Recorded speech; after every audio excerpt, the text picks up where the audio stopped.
L'inconnu de la Grande Arche.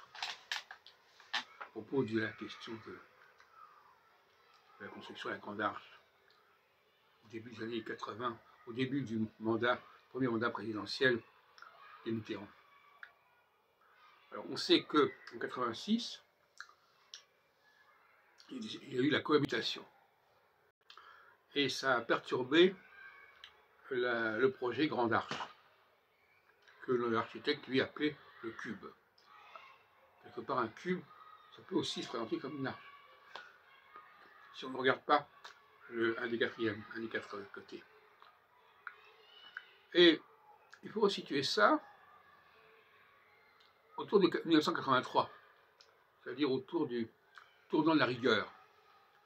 Tournant de la rigueur, qui fait que Mitterrand accepte un certain nombre de compromis, et cohabitation, en 86,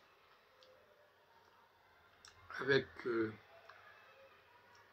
Chirac et Juppé aux commandes, qui n'acceptent pas le projet de la Grande Arche dans sa conception initiale. Alors l'architecte est un Danois, qui va d'ailleurs décéder en 87, et qui n'acceptait pas ces modifications, ces changements de matériaux. Et c'est la question intéressante. La phase, pour revenir à l'astrologie septennale, la phase 45, qui commence à la moitié du signe fixe, de chaque signe fixe, et là en l'occurrence la moitié du taureau, le sacré taureau, est ce qu'on appelle une solution de continuité. C'est-à-dire, on veut économiser sur le budget et on met des matériaux moins coûteux, ce que refuse l'architecte au départ. Et c'est tout à fait ça. À 45 degrés, quand ça tourne à 45 degrés, on va accepter des compromis, des solutions de continuité et surtout des rabais de qualité. On va prendre des gens de moindre qualité, on va prendre des matériaux de moindre qualité et ça sera le prix à payer jusqu'à ce que revienne une phase 0 qui remette les choses un peu en ordre.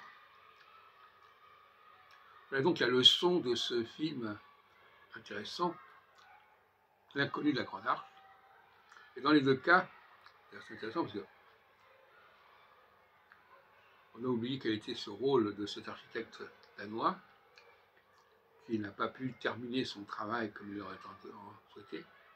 Et ça renvoie à ce que je disais tout à l'heure à propos de ce rabbin qui a sauvé Louis XV en 1744 et qui était plus ou moins resté inconnu, et que François Heilbronn, une quasi-homonyme, vient de la même ville de Heilbronn, sur le Neckar, a montré que c'était effectivement un juif, alors qu'à l'époque, les juifs étaient quand même marginalisés.